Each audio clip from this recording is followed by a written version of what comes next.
आज़ादीअ लाइ आंदोलन। लेखक मेठाराम हरूनमल खिलनाणी। भाङो सतो। हिन भाङे में पाण पढ़ंदासीं श्री ईसरदास रायसिंघानीअ जो आज़ादीअ जी लड़ाईअ में योगदान। श्री ईसरदास हालाणीअ जो वेठल हो। हू 1911 ईस्वीअ में BA पास करे आयो हो। हुन 1914 में वञी शिकारपुर अकेडमीअ में मास्तरी कई, जिते साल रहियो। उते हालाणीअ जा सर्व श्री ताराचंद वरीवाणी ऐं चंदीराम अंबवाणी वटिस पढ़ंदा हुआ, जे साहित्य में पोइ पक्का क़ौमी कम कंदड़ साबित थिया। दीवान कोड़ोमल सां श्री ईसरदास जा घाटा तइलकात हुआ।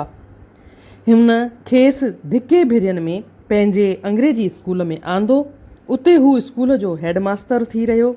उन वक़्तु हुन स्कूल में 6 दर्जा अंग्रेजी यानी हाणोका 10 क्लास हुआ। हुन जे अचण सां स्कूल जी फिज़ाई फिरी वेई। आर्तवार ॾींहुं प्रभात जो विद्यार्थी ऐं मास्तर नगर में कीर्तन कंदा हुआ। हू शागिर्दनि में क़ौमी भाव पियो फैलाईंदो हो।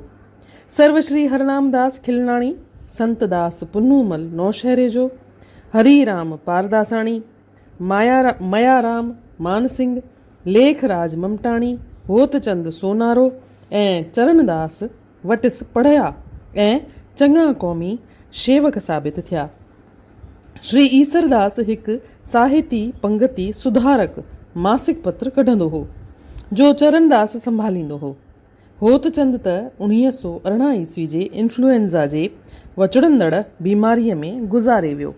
बाक़ी सर्वश्री मानसिंह, मयाराम, हरनामदास, संतदास पुन्नूमल ऐं लेखराज मामटाणीअ कतई तइलकात जे हलचल में क़ौमी कम में अची लॻा। हैदराबाद में Shrimati Annie Besant home rule जे हलचल वक़्तु 1917 ईस्वीअ में नेशनल कॉलेज खुलियो। तॾहिं हू भिरिया छॾे वञी उते सिंधीअ जो प्रोफेसर थियो। उन्हीअ कॉलेज में बि वटिस काफ़ी विद्यार्थी पढ़िया, जे अॻिते हली कतई तइलकात जे हलचल में सुठा कम कंदड़ थी पिया। उनखां अॻे 1917 ईस्वीअ में जॾहिं मिसिस एनी बेसेंट ऐं वाडिया होम रूल हलचल में गिरफ़्तार थिया, तॾहिं बि श्री मान सिंह भिरियनि जे अंग्रेजी स्कूल में 5 दर्जो पढ़ंदो हो। उन्हनि गिरफ़्तारियुनि ते स्कूल जे लॻ महाराज भगवान दास शर्मा जे बाग में शागिर्द गॾु थिया हुआ, जिते श्री मान सिंह तकरीर कई। सर्वश्री मयाराम ऐं जयचंद राय बि उन मेड़ में शरीक थिया हुआ। 1917 ईस्वीअ जो ॾुकार। 1917 ईस्वीअ में सिंध में अची ॾुकार थियो। साहित्य में बि अन्न महांगो थी वियो ऐं ग़रीबनि लाइ अन्न ख़रीद करणु ॾुखियो थी पियो।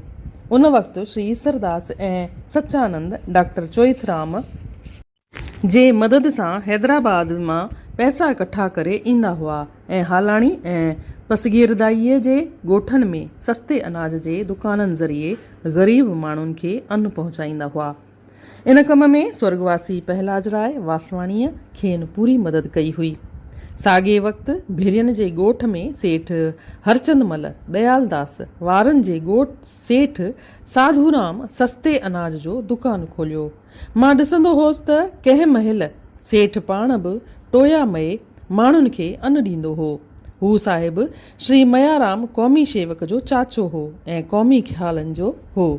हुनखे महात्मा गांधीअ लाइ घणी श्रद्धा हुई। 1921 ईस्वीअ में थुल्हीअ खदर जा कपिड़ा ठहिराए पाता हुआईं।